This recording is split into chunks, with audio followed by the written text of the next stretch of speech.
Right now, $500 billion is changing hands on the New York Stock Exchange every single day. 2 to 4 billion trades happen across U.S. exchanges daily. But what is the stock market really? And why should you care? In the next 10 minutes, I'll explain everything you need to know, no jargon, just clarity. Here's our roadmap. We'll cover what the stock market is, why companies and investors use it, how trades actually happen, why prices go up and down, how ordinary people build serious wealth, and we'll bust 3 myths that stop beginners from ever getting started. Let's dive in. The stock market is simply a marketplace, but instead of buying fruits and vegetables, people buy and sell tiny pieces of companies. Think of it like a farmer's market, except the stands are Apple, Tesla, and Amazon. When you buy a share of Apple stock, you literally own a piece of every iPhone sold. Here's how it works. Imagine Sarah owns a pizza shop and needs $100,000 to open a second location. She divides her company into 1,000 shares and sells them for $100 each. You buy 10 shares. Now you own 1% of Sarah's pizzeria. If the business grows and becomes worth $200,000, your 10 shares are now worth $2,000. You doubled your money. Watch what happens as Sarah's business grows. Year 1, the company is worth $100,000, your 10 shares cost $1,000. By year 5, Sarah has 3 locations worth $500,000, your shares are now worth $5,000. By year 10, it's a franchise worth $2 million, your original $1,000 investment is now worth $20,000. That's a 20x return. This is exactly how stock investing works. Now scale that up. Apple has 15.2 billion shares and a market cap of $3.5 trillion. Same concept as Sarah's pizza shop, just much bigger. And this isn't just for Wall Street traders. 58% of Americans own stocks, mostly through their 401k retirement accounts. If you have a retirement plan at work, you're already in the stock market. Now that you know what it is, let's understand why it exists. There are 2 sides to this story: companies that need money to grow and investors who want their money to grow. The stock market connects both. It's a win-win when it works. From the company's side, when a business needs cash to grow, it can sell shares through an IPO, that's an initial public offering. It's when a private company becomes public for the first time. Investors give the company money and in return they own a piece of it. Apple raised $100 million in their 1980 IPO. That money helped build the company we know today. From the investor's side, the S&P 500 has returned about 10% per year on average since 1926. That means if you invested just $10,000 in 1980, it would be worth over $1.1 million today. You don't need to pick individual stocks, just investing in the broad market has created more millionaires than almost anything else. Time in the market beats timing the market. So you understand what stocks are and why they exist. But where do you actually buy them? How does a trade happen? Let's look at the stock exchanges, the places where buyers meet sellers. The 2 biggest stock exchanges in the world are both in the United States. The New York Stock Exchange, or NYSE, has been around since 1792 and still has a physical trading floor on Wall Street. NASDAQ is fully electronic and home to the biggest tech companies like Apple, Google, and Amazon. Together, they process billions of trades every single day. Here's how a trade works. You open your phone app and tap buy 10 shares of Apple at $150 each.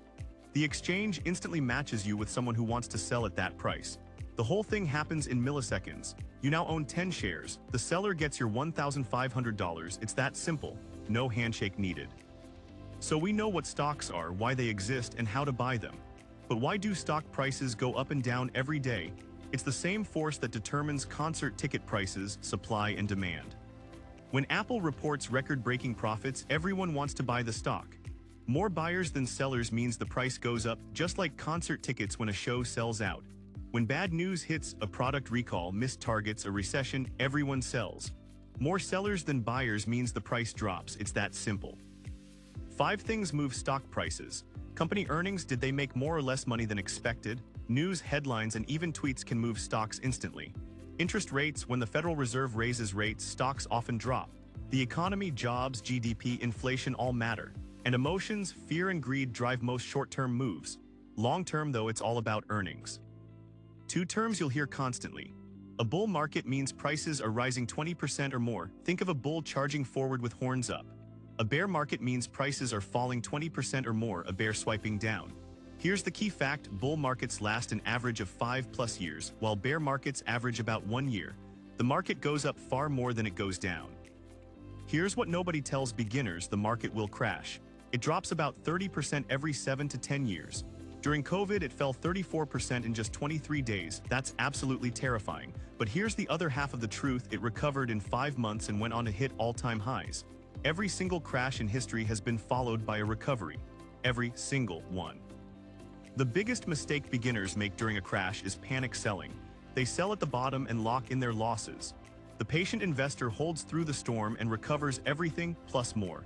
Studies show that missing just the 10 best trading days over 20 years cuts your returns in half.